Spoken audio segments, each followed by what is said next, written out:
Welcome to episode 51 of the Energy Balance Podcast, where we teach you how to live without constant hunger and cravings, fatigue, brain fog, poor sleep, and other low energy symptoms by maximizing your cellular energy.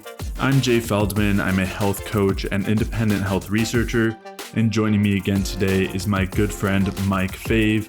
Mike and I have been studying health and nutrition together for a long time now, and Mike also draws on his experiences from working within the healthcare industry.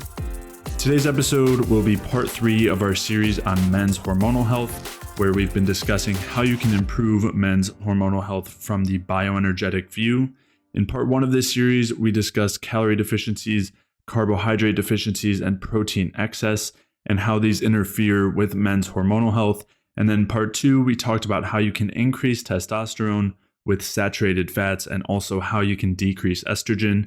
So if you have not listened to those first 2 parts of this series, I'd highly recommend you go back and do that before listening to today's episode, where we'll be discussing how you can optimize exercise and sleep in order to build muscle. In specific, we'll be talking about the ideal types and amounts of exercise for building muscle and losing fat.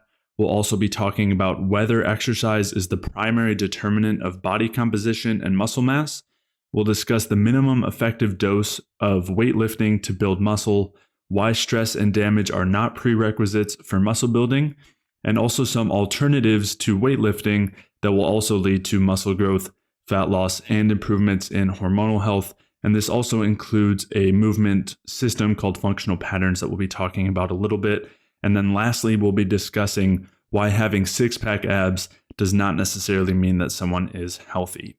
If you're new to this podcast, then after listening through today's episode, I'd highly recommend you go back and check out episodes 1 through 7, where we took some time to create a foundation as far as the understanding of bioenergetic health goes.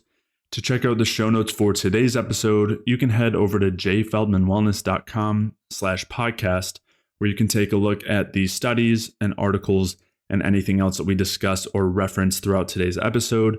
And if you are dealing with any hormonal imbalances, whether that's showing up as low libido or trouble with getting rid of stubborn body fat or trouble putting on muscle or any issues with the reproductive side of hormonal health, or if you're dealing with any other low energy symptoms, whether that's chronic cravings and hunger, fatigue, or chronic pain, or digestive symptoms like bloating or inflammation, or if you're dealing with other symptoms like brain fog or insomnia or poor sleep, or any other sorts of low energy symptoms or any chronic health conditions, then head over to jayfeldmanwellness.com/energy, where you can sign up for a free energy balance mini course where I'll explain how these different symptoms and conditions really come down to a lack of energy. And I'll also walk you through the main things that you want to do as far as diet and lifestyle are concerned, so that you can maximize your cellular energy and resolve these symptoms and conditions. So to sign up for that free energy balance mini course, head over to jayfeldmanwellness.com/energy. And with that, let's get started. So a huge factor when it comes to not only hormonal health, but also some of the effects of hormonal health in terms of body composition is exercise, where, I mean, I guess you could just say it's just another means by which people are trying to improve their body composition, definitely trying to put on muscle. And a lot of what we talked about already plays a huge role in that. So I guess that's probably a good place to start, is just, I get so many questions, or I've gotten many questions about what type of exercise is ideal for building muscle or losing fat or for some sort of result. And they'll ask about particular parameters, like what particular types of exercise, what intensity, how much volume, how long should the workouts take, how many days per week. And there are several factors to consider here, but before we even talk about some of the details as far as types of exercise and everything, I think it's worth mentioning that, I would say that by far the main factors that are going to drive changes in body composition when it comes to muscle mass and body fat are going to be things like nutrition, and which of course is not as simple as just getting enough nutrients as a whole, but everything that we've discussed these last few episodes is going to make a huge impact when it comes to body composition. far beyond small tweaks in exercise. So I guess what I'm trying to say is that so often we can get caught up in the minutia of a particular study looking at, a 90% intensity versus 85%, or, an extra 3 sets per workout or something like that. And in reality, those things are going to have a much smaller impact on body composition compared to a lot of what we've already talked about. Yeah. I think a quote that summarizes this very well is a quote from Stan Efferding. And it's essentially, I'm going to butcher it, but it's along the lines of, if you sleep 5 hours a night, but you're worried about your creatine intake, you're an effing idiot. That's essentially what his point of view is. And I mean, if you know who Stan Efferding is, he has they call him the world's strongest bodybuilder because he's a powerlifter bodybuilder. And so his background is like pretty serious in that stuff. But and he has a dietary strategy called the vertical diet, which actually incorporates Ray Peat's components. And he's mentioned Ray Peat numerous times, and essentially saying that this paradigm is a paradigm that works. So, but the whole basis behind his vertical diet and his paradigm is being able to recover. And that's something that he focuses on really strongly and making it a priority. And all of the elements he talks about are, besides looking at labs, but also eating enough carbs to recover, making sure you're having enough protein, making sure you're getting enough sleep. So I think the best place to start before we even get to talking about what to do with exercise is you need to be able to recover from that exercise. And that's something that both you and I think have had to learn the hard way. Because there was a period of time where we were and we got big, and we were both, around 215 pounds, 220 pounds at 6'2". So we had gone to like a pretty big size, but we also started to really beat up on ourselves. And that's when I think there's a period of time where we almost broke ourselves from just lifting heavy every single day and not really sleeping and trying to go to class and study and participate in whatever things we were participating in, and just like beating ourselves down. So the most important point to hammer home to start is that recovery, and being able to recover from your exercise is extremely important. And that's the foundation of everything from there. So we talked about diet first. That's really important. And the reason why this is so important is because your recovery dictates, or your overall allostatic load, or the amount of stress that your body has, dictates your hormonal profile to a large extent. And so there's multiple balancing factors involved in that: stress, sleep, diet, supplements, and then also within stress you have the exercise load. So you want to have everything sort of dialed in if you want the optimal result. It's not just about hammering away at the gym as many sets and reps and increasing as much as possible. The baseline has to be that your hormonal profile is in line first. Yeah. And in talking about our experiences, I think at least for me, something like an experience that highlighted this much more was actually just the first several years that I was lifting, where I wanted to put on a lot of muscle and really struggled, where I've spent too much time in the gym, you could say, doing workouts that could have been better. But the biggest thing was I was eating nowhere near enough. And I remember being told that I wasn't eating enough and just not believing that was the case. And, knowing that I didn't have the 8-pack abs that I wanted. So thinking that if I wanted to build muscle, but also have those 8-pack abs, I couldn't be eating more than I was. And that was the opposite of the case. And eating more helped a ton with being able to put on muscle. And you mentioned when we were getting up to 215, 220, I mean, we would not have been able to get there had we not been eating a lot. We were eating enough there to actually support muscle growth and strength building as well. That was like 5,000 calories a day for a while. Like even when we didn't want to eat, just to put on, and that's not what we're recommending here. I want to make that clear. But that was an important factor that allowed us to get to where we were.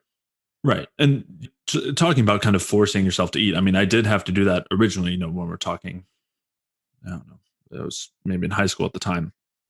I did have to go through a period of that in order to put on some size, and it helped. I mean, it was one of those things where you get really used to not eating enough, and then and that includes your digestion and your metabolism, everything down regulates to to adjust to it. So eating more than like it took, there was a period where I had to kind of force it a little bit, and then that helped. But even, I mean, that was still nowhere near. I mean, that was eating like around 2,000 calories. That was nowhere near what we were eating later on. Yeah. Anyway, so the point here being that exercise matters, and we'll talk about it. But the basically putting on muscle and maintaining muscle are going to be determined largely by our hormonal state, which is impacted by exercise, but is also heavily impacted by all these other factors that we've discussed. So with that in mind, as long as we're giving our muscle some sort of stimulation, that's generally enough to build muscle if those other conditions are right, or are in a good place. Especially if you're a beginner. When you're a beginner, you can pretty much go in the gym and not really know much about what you're doing and still make some progress just because the body is completely not trained at all. So in that situation, you could pretty much do anything. There are minimum effective doses that have been borne out of the research as far as volume, sets and reps, rest, multiple factors along those lines. You know, how much volume per certain types of body parts, whether it's larger muscle groups like pecs or lats, and we can go into a lot of that stuff. And I just think it's really important to hammer home the point that all the other factors become important first, and what your state is first, and then you can adjust your training volume and what you're able to do based on the amount of like stress, the load of stress you have going on in your life. And I could, like, even for example, for me currently, I have a lot going on currently with work and multiple other things simultaneously, that doing workouts that I could have done when I didn't have this going on would currently crush me. Like I wouldn't be able to recover well. You know, like going into the gym and doing the hour workout and lifting heavy and then having hypertrophy sets after, and then sleeping 4 hours in the night, and then working the next day for 13 hours. Like I won't recover. I'll just basically be beating myself down. So that has to be modulated. So as far as, if the idea is to maintain a lifestyle and circumstances that allow you to train like that. And that's why a lot of bodybuilders will tell you it's a lifestyle. What they do is a lifestyle. You have to be dialed in other areas of your life if you want to optimize that one area of putting on and building muscle. Now, for most people who want to build muscle and who want to look good without their shirt on, have some biceps, have their chest developed, have some abs, it doesn't take as much work as you might think, especially depending on where you're coming from, right? If you have a lot of weight to lose, like if you're obese or you have a lot of excess belly fat, that can be difficult to lose, especially with fatty liver and things like that. But for the most part, getting to that point and maintaining it shouldn't be so difficult unless you're depending on your context. So it doesn't need to be and I say that because my point being is you don't have to be in the gym 6 days a week for 2 hours at a time, just doing a body part a day and slamming back 300 grams of protein. And we talked about that earlier with diet. So one of the things I want to point out is Charlie Francis, who was he was an Olympic track coach. He was the trainer of the Olympic sprinter Ben Johnson. I actually, when I was very into working out and exercise and whatnot, when I was running track in high school, I got a copy of some of his books. I basically purchased them off his website. And the basis of his training or his theory focused around recovery. So he had 3 days of intense workouts that were really intense, that forced the adaptation, but then also everything around that was built for recovery. So he didn't do more. And in a lot of other situations, there's a lot of things that are done with athletes. They're working out like 2 a days type of thing. Mm-hmm. So his priority was getting Ben very strong and then just training that into his speed and sprinting, and then whatever the strategy was for running his 100-meter race.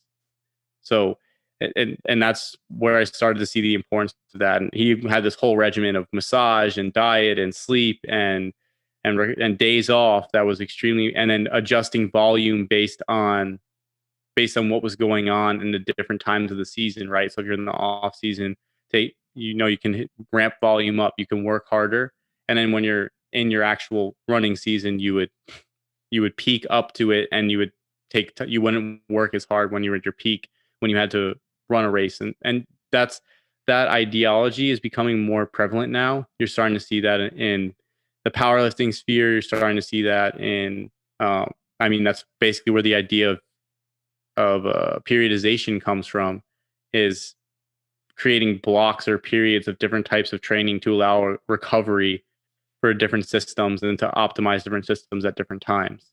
So recovery is becoming much more important now, much more focused on, just because the hormonal state and the metabolic state and the allostatic load of the body is being focused on as key drivers of muscle growth. So, or even athletic performance.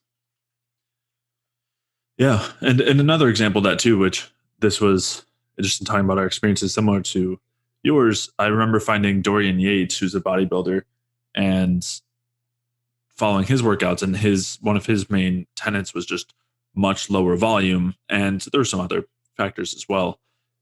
But I remember how relieved I was when doing those workouts and realizing it didn't have to be so uncomfortable to be going through all these workouts for so long. It didn't have to be so grueling. I didn't have to like force failure for every single set I was doing, and could still get results from it. So yeah, it's just kind of a parallel factor here where what we're basically getting at is kind of like a volume and intensity versus recovery on one hand, where for so long and still in many ways, the emphasis is placed on just working harder, stimulating the muscle more and more, a ton of loading, a ton of stress to the muscle. And we'll talk about that in more detail as well. And then recovery for a long time wasn't even talked about. And of course now it is, but I think in general, the basic idea as far as recovery is just make sure you're getting your protein shake after your workout. It has to be within 30 minutes, which in short, I don't think matters quite so much. And I think overall, your overall nutritional status matters way more. Yeah. Not that it still can be helpful to eat after working out, but I'd also say that having some carbs before and after workouts will make a huge difference too. But yeah, so there's, again, this kind of dichotomy between the exercise intensity and loading and everything versus recovery. And so emphasizing that recovery side, I think, is incredibly important and probably matters a lot more than the exact amount of, exactly how intense the exercise is, where we can get good results without over stimulation or like over stress or excessive loads, excessive work. Especially if you're just starting out. And I think especially then, yeah. If you're listening to this podcast at this point, my assumption would be that most likely you're not listening to us for bodybuilding advice regularly, right? That I would guess a lot of people here are more focused on health. Now, I'm sure there's people who may have come from a fitness background or bodybuilding sphere that may be listening as well. So I'm not precluding anybody, but to get started on, I guess, basic terms, so we're all on the same page here. As far as working out, we have volume and we have intensity. So the three variables are recovery or rest, volume, or I guess recovery, volume, and intensity. Those are the three big ones to look at. And they all have a relationship. So your recovery, we already discussed before. Volume is the amount of sets and reps that are done for a particular body part, at least if you're coming from the bodybuilding sphere and the idea is to put on muscle, which I think is the context here. You would have the number of sets and reps for a body part per week. And so that can be given as the amount of sets that you want to have for, say, your chest over the course of a week, or the total number of reps that you would try and hit for your chest over the course of the week. And you can break it down in different ways, and the research defines it and looks at it in different ways. Intensity is the amount of weight lifted.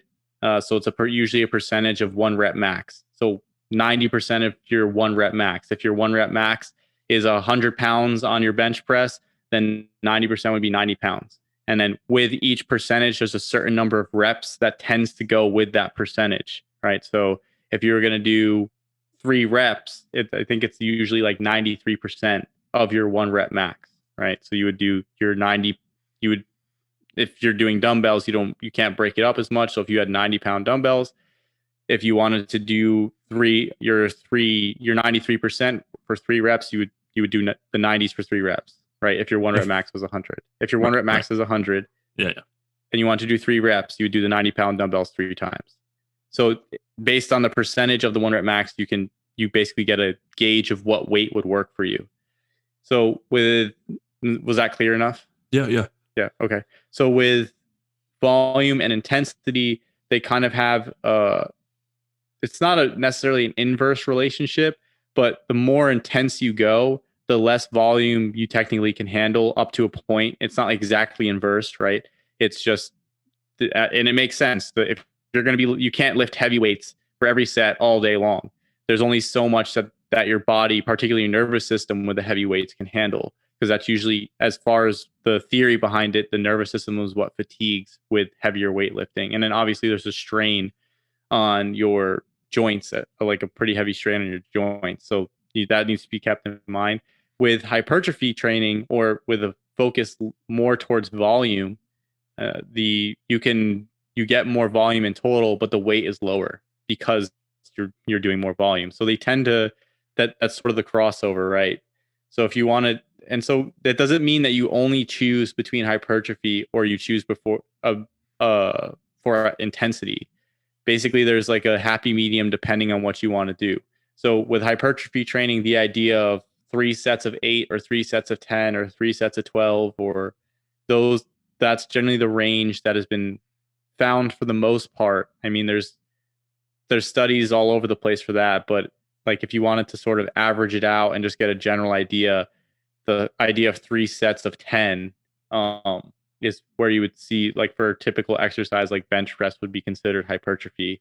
Whereas if you want to do strength, you could be looking at, depending on your skill level, you could be looking at somewhere from 5 up to like 8 or 10 sets of 3 to 1 rep maxes on the bench press. And that really depends on what you're doing and in what phase of, if you're periodizing, which is different blocks or different specialized blocks of training over time, you could break it up and have different number of sets or anything like that. So you can get like very in depth with it. You can go look at periodization. But the reason I wanted to lay all that out is so that we can have like a basis for discussing some of the volume, or in terms of how to set up a workout routine based on some of the research discussion of volume and intensity. Just so that there's guidelines, right? They're not hard and fast. They're just guidelines. It's the same thing with looking at the dietary recommendations that we talked about, 0.6 to 0.8 grams of protein or anything like that. So. Mm-hmm. Yeah. And so before we talk about some of those general guidelines, as far as somebody who's working out in the gym, just a couple. So we kind of talked about the principles of like how important recovery is. I also wanted to talk about this talk about muscle building, which is hypertrophy, and this concept of mechanical loading versus damage and stress, and the different types of hypertrophy. So myofibrillar hypertrophy versus sarcoplasmic hypertrophy. And the reason why this is important kind of goes back to what we were discussing earlier, as far as the stress not being necessary and what's kind of, the minimum effective type dose for building muscle. And so this, one of the kind of common, some of those common tropes, some of the common ideas as far as muscle building involve, doing sets to failure. So extremely high reps, or doing them, doing a whatever weight you can do for as many reps as your muscles can handle. And that's what's going to lead to muscle building. Or another aspect of that is focusing on the eccentric part of an exercise. So when you're doing an exercise, you have the concentric and eccentric portion. The concentric is when the muscle is shortening. So if you think of a bicep curl, that's when your arm is going up. You're curling the dumbbell, if it's dumbbell. And then the eccentric part is when you're lowering it down. And so a lot of people also talk about emphasizing that eccentric portion in order to increase hypertrophy, increase muscle building. And so they'll talk about, counting how many seconds down you're going, and maybe it's 2 to 4 seconds down. And the problem with, I guess what's kind of being parsed out in the research now is that it seems that these types of exercise, or aspects of exercise that create a lot of damage and create a lot of stress, do cause hypertrophy, but it's a different type of hypertrophy, which is called sarcoplasmic hypertrophy, which instead of involving an actual building of protein in the muscle, which is the myofibrillar type of hypertrophy, instead it's basically an increase in, I mean, it's still an increase in protein content, but also other like resources in the cells. It's basically improving the muscle's ability to handle stress as opposed to improving its necessarily its strength or its ability to create tension. And so sometimes this involves swelling. It can also involve basically increasing the like some of the nutrient availability needed to handle that stress. But it tends not to be the type of hypertrophy that we want to focus on. Whereas instead we want to focus more on the myofibrillar type of hypertrophy, which is basically increasing that contractile muscle, which allows for an increase in strength. And so that's going to happen more with a focus on the muscular tension. So how much weight you're lifting, for example, or how frequently you're lifting it, as opposed to trying to create as much stress or damage as possible. And again, this kind of definitely intertwines with the idea of focusing on recovery as a huge part of this, but also the idea that it's not necessarily the stress or damage that's required for building muscle. And instead, just the tension alone is enough of a stimulus to build muscle. Yeah. So, and the reason I tried to parse out the difference between volume and intensity before, so that we can basically give the recommendation. And one of the things to keep in mind is with heavy eccentric exercises, I mean, people have gone so far as to overload their eccentric. So essentially add weight to an eccentric movement, like load up the leg press more than they could actually push against, and then slowly lower it down just to get that eccentric function. And it does create a lot of muscle damage, and it also makes it a lot harder to recover. It's a lot more for the body to recover from that, because there's a lot more damage involved.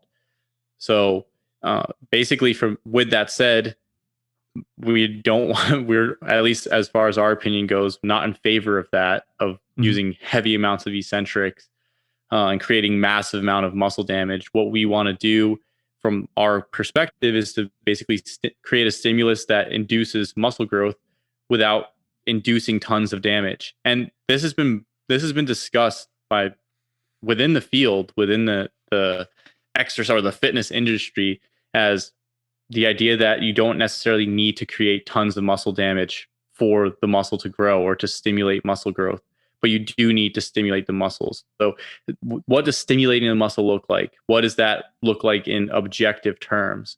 So as far as the research that I've seen, it looks at about 10 sets per week for the major muscle groups, and that's your chest and your back.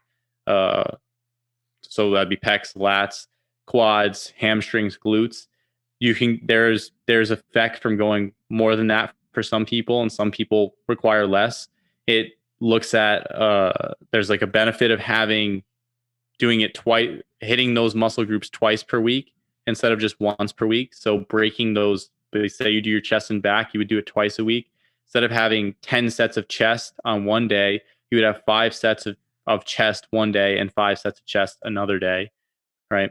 And the same thing goes for legs. And then for the smaller muscle groups, they do get hit by those exercises. So I think it was around 6 sets for the smaller muscle groups. And your smaller muscle groups is like your biceps, your triceps, your calves, your abs, things like that required. I mean, your abs could be worked more without necessarily inducing a whole bunch of fatigue or stimulus on the body. But some of the heavier exercises, like if you were to squat, or if you were to do a heavy leg press, or if you were to deadlift, or if you were to do heavy bench press, those create more fatigue, not only neurally, but also more fatigue on the tissues themselves, just because you're handling more weight and you're using more muscles at one time. They also tend to stimulate a lot of muscle synthesis than if you were to just go in and do, if your workout was to go in and do cable flies for your chest. It's not the 5 sets of cable flies is much different than doing 5 sets of barbell incline bench. So that's something to keep in mind. That stimulus changes it even when you look at the loading, right? You could do a lot more with 10 reps as far as weight goes with a barbell incline bench than you could with cable flies. So basically that's the minimum effective dose shown in some of the research. And So just to say it again, it's 10 sets per week, a little more, a little less, depending on what your situation is. Some people recover really well. Some people can put on muscle really well. Split usually over 2 workouts, and that's for the larger muscle groups: chest, back, quads, hamstrings, glutes. Then the other smaller muscle groups, which could be your calves, your biceps, your triceps, your shoulders, which also do get hit in your pushing and pulling exercises, whether you're bench or your row. Your shoulders do get worked to some extent there. They are about 6 sets per week, and you can split those up over 2 workouts. So you can have a push-pull workout, and then you can have a lower body workout, right? So that's 4 days out of the 7 for working out, or you could break it apart more. The other thing that they're starting to look at now is if you break apart the workouts and instead of splitting them up into like push-pull over the 2 days, and then so push-pull and then legs, if you split the workouts up even more and you just did a little bit each day so that you manage to stress a little more, right? So you're not like killing yourself one day with a heavy push-pull and then the next day you go and do legs and then you rest. You sort of break that up over the course of the week. And this is the other thing that's important here is real life, right? This all depends on what your schedule can handle. If you have 2 days off a week and that's Saturday and Sunday, and the rest of the week you're slam jammed and you can maybe get like 1 or 2 workouts in, then I would look to work out 3 times a week or 4 times a week, right? But if you say you have the time to work out and split it up every day, you have like 45 minutes after work, you're ready to go and do it, then by all means, that it's up to you, work, school, whatever it is. So you have to see what fits into your workout. But the most important thing is to look at total volume over the course of the week.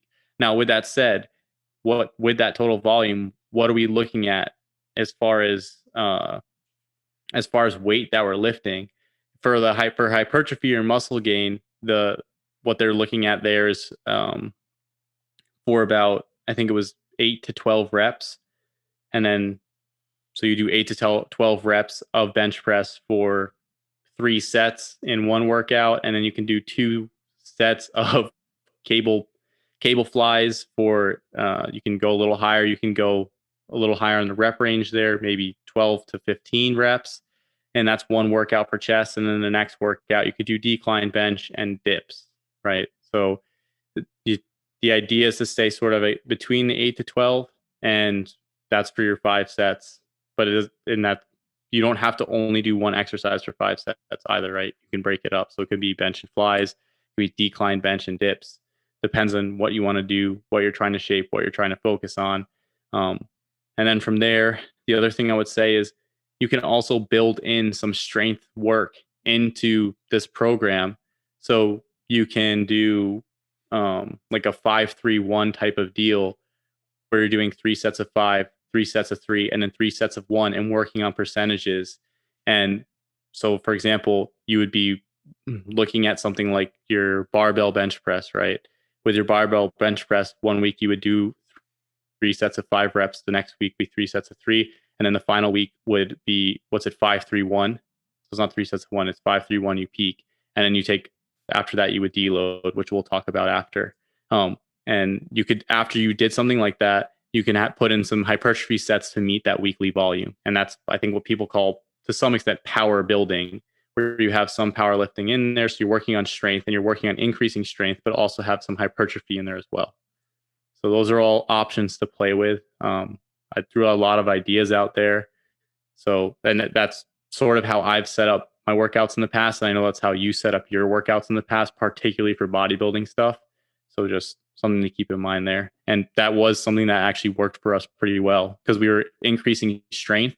So we were able to increase weight on the hypertrophy exercises. And by increasing weight on the hypertrophy exercises while increasing strength, we were able to actually put on a decent amount of muscle mass fast while we were eating enough. Yeah. And we were periodizing too. I mean, we threw some different factors in there, but yeah. I mean, those are all helpful starting points, kind of guidelines. And I think that the 10 sets per major muscle group per week is a helpful guideline, especially. Along with that too, I mean, again, just I guess kind of recapping some of the main points is focusing on some of those larger muscle groups, not needing to force excessive amounts of exercise beyond some of these kind of minimum effective doses. Um, Along with this too is not always needing to go to failure. So I know you're talking about intensity earlier, and the percentage of your one rep max and how that correlates with the maximum number of reps you can do. But you also don't need to be going to failure with each set. Yeah. Well, built into 531, the 531 program, because we've tried out a bunch of powerlifting programs, right? So we did starting strength to start, and then we moved to 531 after that. And with the 531 program, the goal was essentially to calculate your one rep max and then use your numbers starting from your 90% of your one rep max, so that you were never working with weights close to failure. Mm-hmm. That's true. And so, I mean, along with this too, there are a lot of ideas there for structuring your own workout for people who are not familiar with these things and don't want to go to, don't want to create the workout themselves or anything. Finding an average workout, I mean, when it comes to building muscle, if all these other factors are in place, I don't think it matters too much as long as you are focusing on, big muscle groups, major, complex movements, deadlifts, squats, bench press, things like that. That's going to be pull-ups, dips. Those are going to be the biggest bang for your buck sort of thing. And so from that perspective, it doesn't, you can pull up many different workouts and get results on a ton of different ones and modify them based on how you're feeling and continue to experiment with some of the things that we've discussed and going from there. For the people who aren't creating their own workouts, which a lot of people are just looking for something to follow. So, whatever it is that they're already doing or looking towards any of the fitness apps, I think is fine as a starting place. And what I wanted to transition to talking about as well is just that the most important thing here is getting some sort of relatively intense stimulation on the muscles. And it doesn't, from my perspective, it doesn't matter too much whether you're doing it in the form of weightlifting or something else. Weightlifting is just helpful because it's a little more controlled. And so you have more, you can choose exactly how much stimulation you're getting on each muscle. I mean, that's what it basically is. Were you going to say something? Oh, I was just going to say it's just set up for that, right? It's the weights and everything are built, and the machines and everything are built so that you can focus on individual muscles. And then basically it's very reductionistic, the entire idea behind it, but you can find out how many sets and reps you need to stimulate the muscle in general, and then just sort of work at it from there. So as far as like looking good and building a lot of muscle tissue, like by all means, lifting weights and bodybuilding stuff and all the machines are excellent. You have to be careful, right? Like doing really heavy back squats can take a toll on your spine, especially if you're not doing it correctly. So those are always things to look out for as well. Or you can get really hurt benching if you go too heavy and you don't have somebody to spot you. So those are things to keep in mind. Or deadlifting will hurt your back. So you have to know what you're doing, but everything was set up for that purpose. Now, as far as like athletic ability and all that type of stuff, do those things help? Yes, but it's like the movements you're training are very reductionistic. They don't fall into plane. So it depends on what your goal is. But as far as hormonal stimulus, having a lot of muscle mass and putting it on like that, bodybuilding is one of the best ways to do it. It's just depending on what your goal is. Right. And right, exactly. And along with that, there are a lot of alternative things that can be done that will still lead to muscle growth that don't have to involve weightlifting. And basically what I would say the important part here is having just some amount of intense muscular stimulation. So pretty much any sport that you do, pretty much anyone, of course, something like golf is just an example. Like you're probably not going to be getting enough where you're going to be building a lot of muscle, at least in most areas, maybe, a lot in the forearms and like your obliques on one side. Right. You're all wound up on one side. Right, exactly. But most intense, most sports which have that intensity component, a lot of, quick movements and things are going to, would have enough stimulation there to build some muscle. Again, it might not be as much as a bodybuilder. Yeah, exactly. But that's not everyone's goal, and not everyone is interested in weightlifting. Yeah. So the most important factor here, zooming out from just the weights, would just be getting some amount of intense exercise in. I would say at least 2 times a week, ideally closer to 3 or 4, if not even a little bit more. I would say that's going to be really important for building muscle.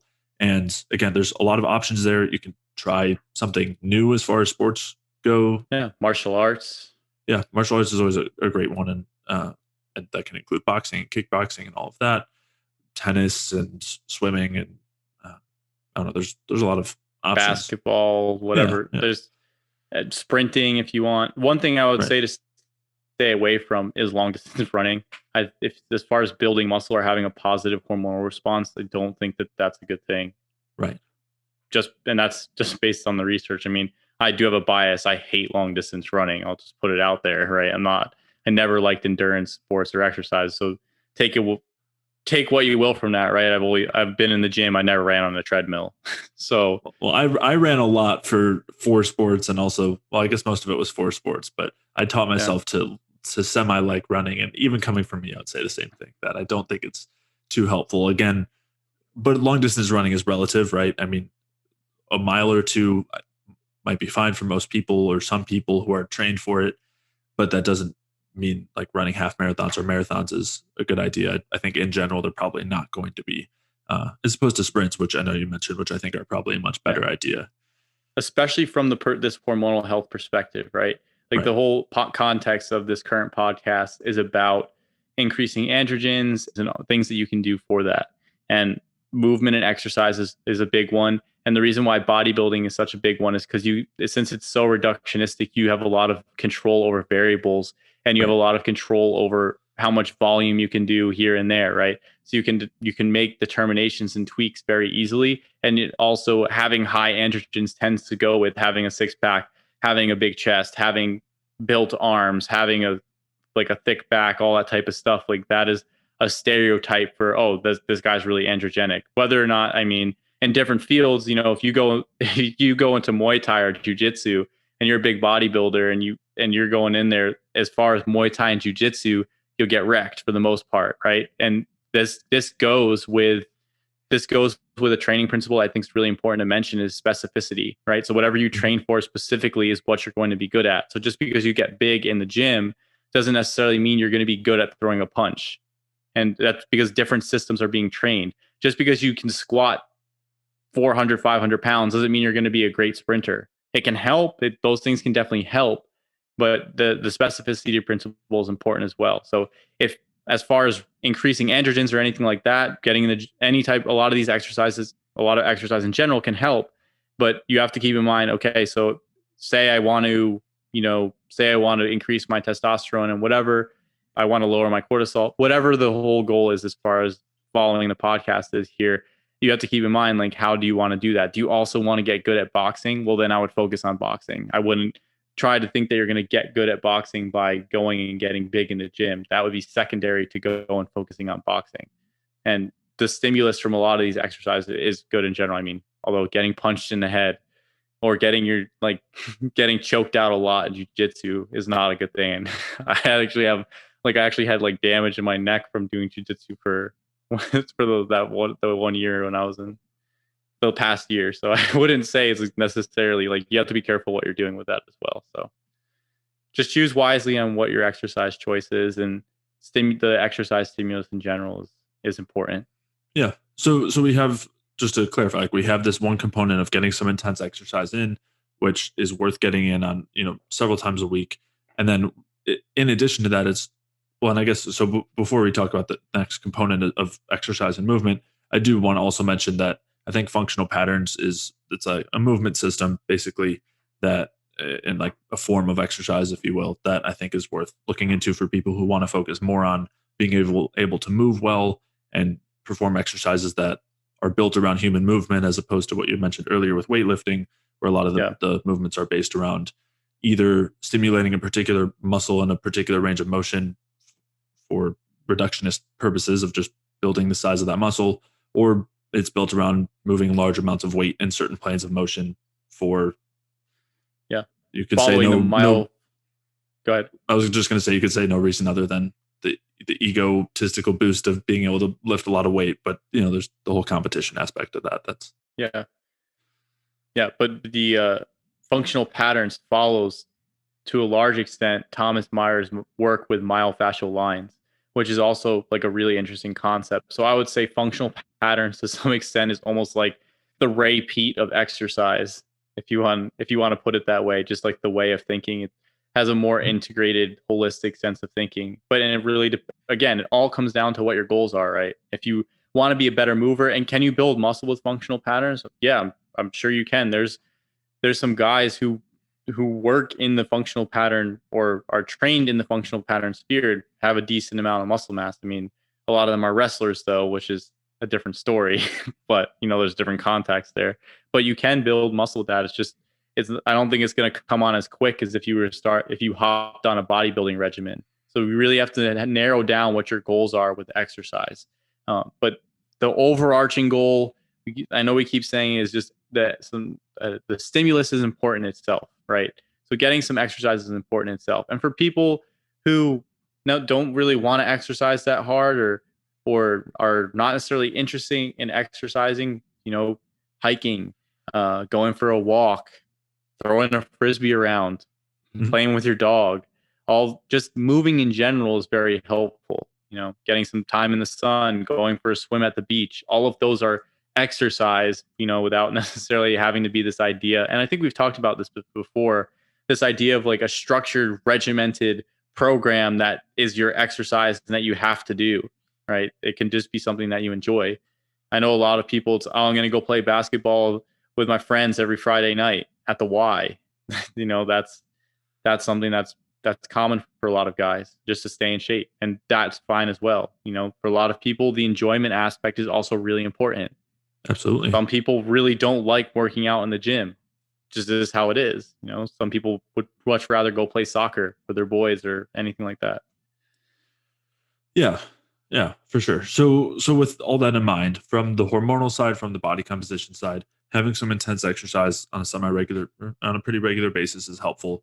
As you were mentioning also, it's helpful to have, and to emphasize this further, it's also helpful to have movement outside of that structured exercise where we're not sedentary the rest of the week when we're not working out or playing basketball. And this can be simple things like just making sure you take a walk X number of times per day for 10 minutes, or using a treadmill desk or a stand-up desk, or where you're sitting and standing, or just moving around a little bit more, just placing an emphasis on not being quite so sedentary as we tend to be nowadays. Which again is, when it comes to something like exercise, it has been shown that a lot of the benefits health-wise come just from moving, just from not being sedentary. Even like, we can talk about the specifics of body composition changes from weightlifting or intense exercise, and there's value to that. But the bigger picture health sort of effects and a lot of the hormonal effects just come about from not being sedentary, just moving throughout the day. And again, when they're looking at that, that can just be like gardening or cleaning around the house. Just anything that's getting you up and moving is also going to make a huge difference. So definitely want to emphasize that. And that can kind of include some of what you mentioned as far as walking a dog or going on a hike, which that can kind of bridge both sides of having some sort of intensity and some sort of just basic movement.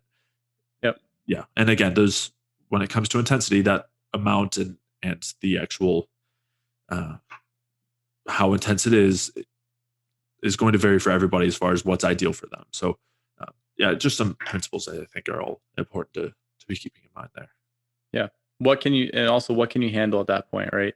You want to have your 6-pack abs and this and that, but you're not able to go to the gym and handle a workout like that. And I think you'd be shooting yourself in the foot to focus on that goal over your health at that moment, right? The goal would be to get there.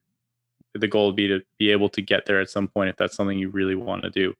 But it takes steps. Don't sacrifice your health just for that appearance. And I think it's important to point out here that a lot of people equate that with health, right? Being really lean I know we've talked about this in other episodes. It doesn't necessarily mean, like, while that image is what's presented, the ideals, I think, are slightly skewed in like our current culture for how women are supposed to look and how men are supposed to look. I mean, for the amount of work that goes into a lot of those guys gracing the covers of Men's Health and Men's Fitness for us, just besides their actual own work and maybe whatever they might be using, if they are using something, just the amount of editing and lighting and shading and makeup and whatever and pump that they had before they did it. I mean, right. In a lot of cases, it's, especially nowadays, because online it's gone out of control. I mean, steroid use is pretty rampant, and without a lot of people disclosing the use, and people are looking up to these people. And it's like, if you take a bunch of steroids, it's kind of easy to get away with more, right? Because it's like having a high hormonal testosterone or high androgenic profile, regardless of what you do. Right. You could not sleep, but your testosterone is still going to be elevated. You're still going to signal anabolism. So those are things, some of those things, like, they really do make a difference. And that's directly altering the hormonal profile. And I mean, if that's what you want to do, by all means, that's your choice. But there are risks with that. Our goal here is to alter the hormonal profile indirectly through lifestyle means. Exactly. And again, I think that's important to recognize how much changing hormones can affect body composition and muscle mass. As obviously people understand that when they're taking something exogenously, but in the same way, anything you're doing as far as nutrition or sleep, as we'll talk about, or anything else, is going to affect your hormonal state. And just to clarify, of course, this is starting on that energetic level, and the hormones are just representative of that, but it kind of signals of that. But yeah, so that's going to make a huge difference. Another thing as well that's important to point out when you're looking at whoever's on the cover of whatever magazine or whoever's on Instagram is that fitness does not equal health, and a six-pack doesn't equal health. And so many of the people who are in those states are dealing with a ton of different health issues. Yeah, I know both of us know people who, somewhat personally. I know who some look people amazing. personally. Yeah, they look amazing, but they have some like serious symptoms going on, whether it's bloating, gut issues, menstrual issues, mood disorders. It's people. I think it's important to realize that people's bodies have tendencies to break down or deal with stress in different ways, right? So somebody could look absolutely amazing, and I've seen this in the hospital. I've had patients that look absolutely amazing, and then you get their medical history, and you're like, wow. And it's just it's like, I can't believe you have all this going on. Like, you look great, and it's just people's bodies handle it differently. Their predispositions are different, right? So it's just something to keep in mind, that we don't always know what's going on with somebody else. We don't know what their context is, and it's kind of hard to take somebody's context and how they look and what's going on with them and graft it onto yours and think that you'll have the same results that they will if you do what they do. I know that's an implication for a lot of people, and I think that gets a lot of people in trouble. Is, oh, if I do this or I do that because so and so does it and they look that way, then I will automatically look that way as well, or I'll be healthy as well. They don't know what else is going on with that person. So, just something to keep in mind, that we don't know everyone's and it's more eye-opening once you start, like, when you start to work with people like that who look the way that they look or do what they do, and they still have the issue going on. They're just manifesting it differently.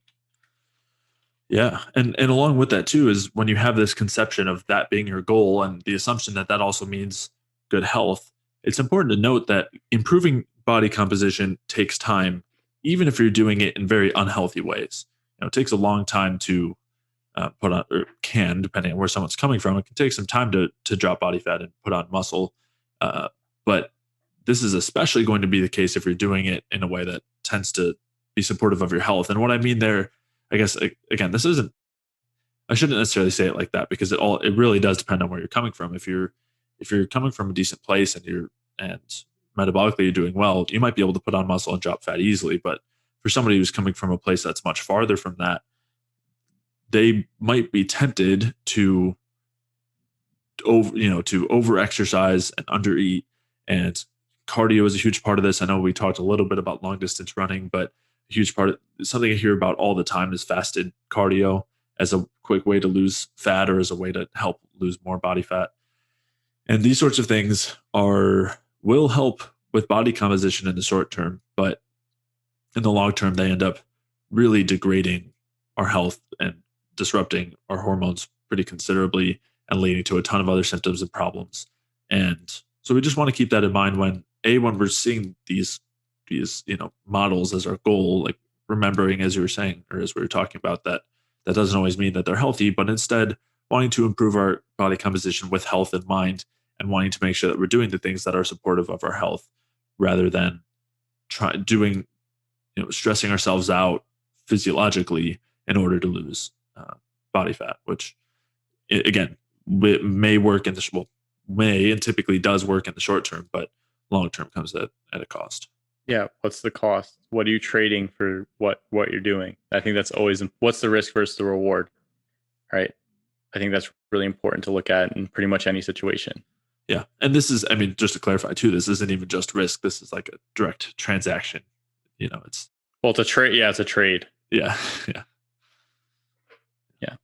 So along with this, talking about this transaction between stress versus basically talking about stress versus health and how we want to be doing things that are supporting us hormonally and supporting us with body composition, but doing it in a way that's supportive metabolically and that's not coming at this major cost of stress. Another huge factor here is sleep. And this is, as you mentioned that quote earlier from Stan Efferding about how important sleep is. There's a lot to be said for how important sleep is for our hormonal health, for body composition, for pretty much anything. And it's funny because that's a perfect example of that transaction that a lot of people are making, where they're trading in sleep for the opportunity to stress themselves out with excessive exercise, where instead of sleeping for 6 or 7 hours, which it already should be more than that, they cut it down to 4 or 5 so that they can get their cardio in the morning or full workout in the morning, whatever it is. And in reality, that's going to be harming you, at least in the long run, a lot more than it's helping you. And even in the short term, it makes it a lot harder to improve body composition than if you're actually sleeping enough. And so we did an episode talking about sleep before, so I will reference that. And there was a couple of studies that we talked about in that episode. One that was showing that they were looking at two groups, one that averaged 5.5 hours of sleep per night and one that averaged 8.5. And the ones that averaged 5.5 had less fat loss. They had 55% less fat loss, and they had increased the loss of fat-free mass, so muscle, bone, whatever, by 60% compared to the group that had slept more. So those are large percentages there. Yeah, those are huge numbers. Yeah, just from a difference of 3 hours of sleep, and that's 5.5 to 8.5. So for people who are maybe on 6 hours of sleep and feeling like they're fine with it, it might be worth considering, adjusting those priorities and recognizing that it might be something that's really holding you back.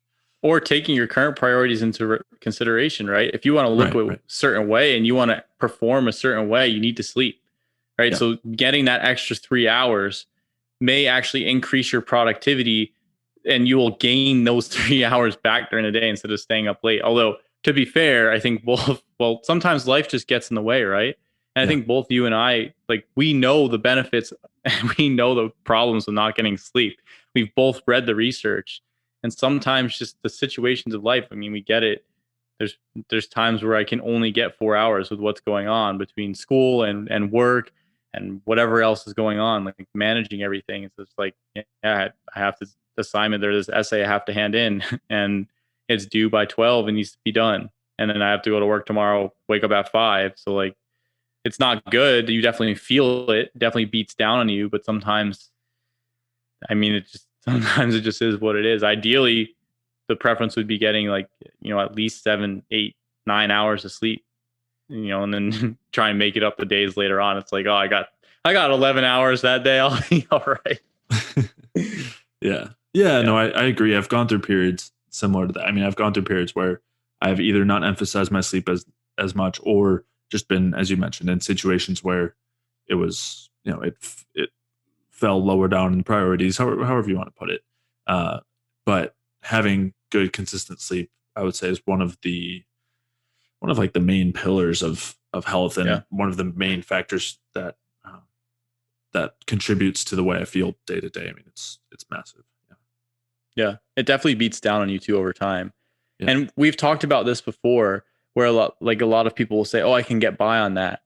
And I've gone to that place too, where when I was working night shift, and some nights I would sleep 1 hour, and then I would work, sleep an hour, and then go back to work. And I would tell you, you're like, "Aren't you crushed?" And I was like, "No, I'm fine." And it's sort of just your body gets a new set point. But when I finally got off nights after 1.5 years, and I was able to sleep again, I was like, wow, I feel so different. I literally, and I think that's probably, night shift is probably one of the worst and I'm not picking on anyone at nights. I work nights, but night shift is probably one of the worst things you can do for yourself sleep wise. It's so difficult to get good sleep, and you're constantly just like, well, at least for me, even though my schedule was dialed in, I was still having a real higher time with sleep. And when the sun just comes out, you just want to be outside. You want to see the sun. So that always made it hard. But yeah, I think overall, like the body gets into a new set point, and you don't feel the drop in performance or you don't feel as much the decrease in feeling good, or the new symptoms that come up, like they sort of just slowly crop up on you. And then you don't know, then you're like, oh, what's going on? And you can think back, you can take some like stock of your situation and be like, wow, I haven't been sleeping for a couple days now. And just like, yeah, I need to reprioritize myself. At least that's something that I've done. Yeah, I was going to say, I hope that most people listening aren't quite that far in. Hopefully for them, it's like, oh, I just got 6 hours for a couple of nights instead of 8. Yeah. But yeah, and it definitely is one of those things with that kind of set point. And a lot of times you don't realize it until you go back. So maybe for a while you were sleeping only 5 hours a night, then you start sleeping 8 hours a night. And you maybe notice some differences. But then if you were to go back and only be able to sleep for 5 hours one night, you notice that effect for sure. You wake up like somebody smacked you, just like yeah. And with all this in mind, I know a lot of people have trouble falling asleep and staying asleep. And a lot of what we talked about in these earlier episodes will make a huge difference, whether that's not overtraining or making sure you're eating enough or getting enough carbs or getting enough fat. Those are, I would say, probably the most important things. Being exposed to sunlight is really important with that as well, especially for setting circadian rhythm. Like if, in my experience, at least, sitting inside all day long under the fluorescent lights is one of the worst things I can do for my sleep, especially. And this isn't picking on anybody, but in days where I've had my trainings for orientation, and I've had to sit there for the whole week, 9 to 5, just going through PowerPoints under the fluorescent lights. They're like 3 feet over my head, and I'm just like, wow, this is absolutely terrible. And I have a hard time sleeping just because of the environment. You're not moving, you're sluggish, you have no access to good light. You're in this, usually the environment, at least in the hospital, is pretty sterile and cold. So they have the air conditioner on all year round. I don't know. They always manage to keep it at like 50 degrees in there, but yeah. So the sunlight part, I think, is really important for setting circadian rhythm and for improving sleep. And then the other thing I want to point out here, and this is tailing around back into exercise, I don't think it's a good idea to go and try and do a full workout after you only slept 4 hours. I think you're digging yourself, especially if you know that you won't be able to sleep the as many hours as you need the next night. And I say this from personal experience, where I slept 4 hours, I worked that day, and then I tried to go do an arm workout, and then I only slept 4 hours and went to work the next day. It's not a good thing. It actually just beats you down, right? So I would say that avoiding things like that is important. I think the sleep overall is more important than making sure that your biceps and your triceps are hit on the perfect program that you wrote out. And I'm saying this all from experience.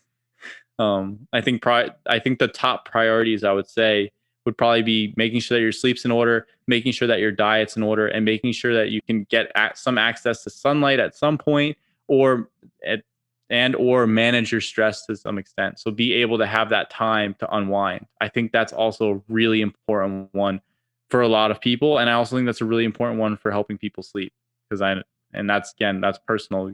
I come home after however long my shift is, 13, 14, 15 hours, and I can't sleep because I'm wired, right, just from going. So I think having that time to just sit down, unwind, even if it's 30 minutes, even if you can just close your eyes and just focus on your breath for a little while, I think that's extremely helpful in bringing down the excitement or the overstimulation or whatever it is. Yeah. I will say also, we talked through a lot of other possibilities, details, supplements you can try if you are having trouble sleeping, just other ideas in those previous sleep episodes. So I'll link to those. But maybe for people who are even on just to summarize some of the more important points we just discussed, for people who are maybe on a more normal schedule, they aren't concerned about night shift or uh, I don't know, like 14-hour shifts. Just, I would say some of the basics would involve some sort of movement daily, at least 8 hours of sleep, ideally. I shouldn't even say ideally. 8 hours of sleep, I would say, should be really more on the minimum side, maybe even more for a considerable amount of people.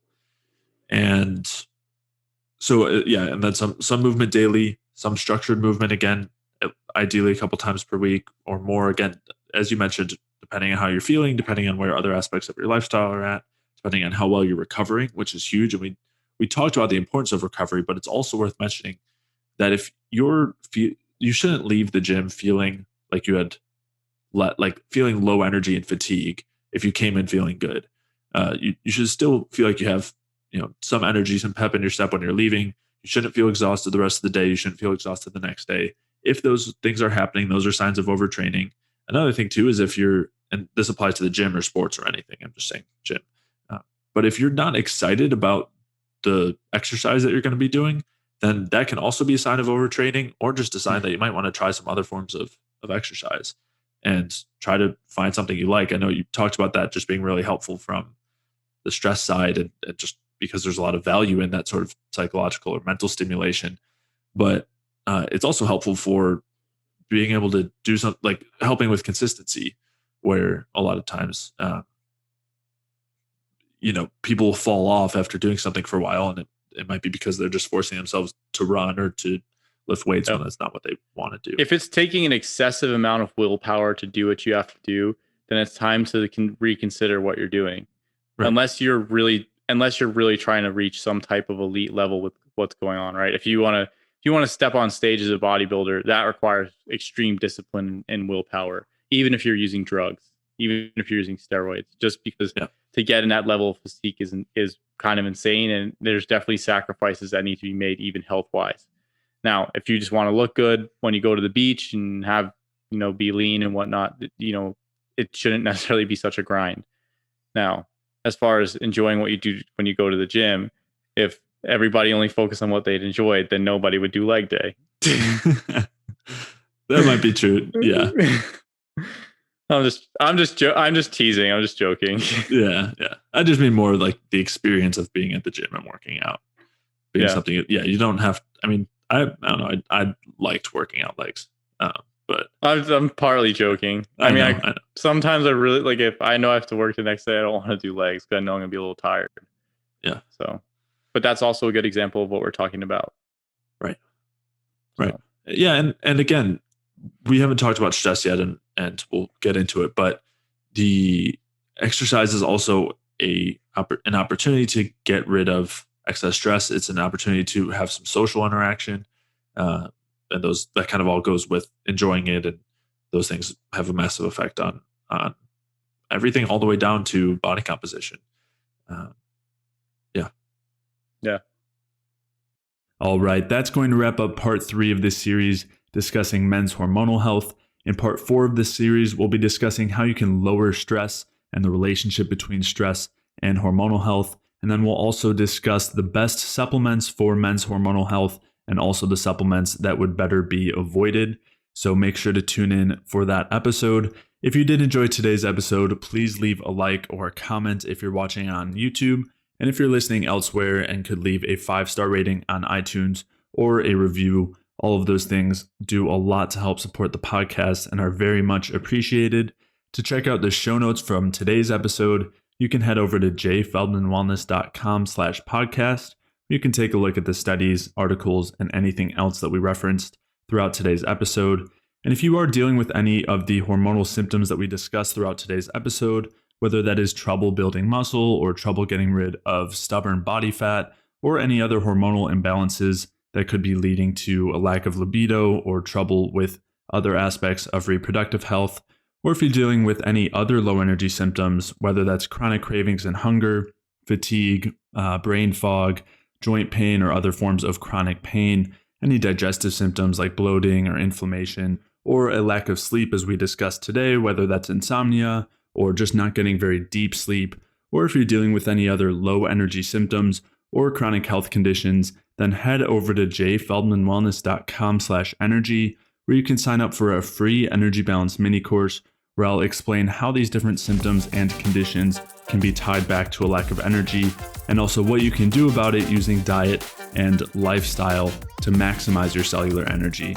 So to sign up for that free energy balance mini course, head over to jfeldmanwellness.com/energy. And with that, I'll see you in the next episode.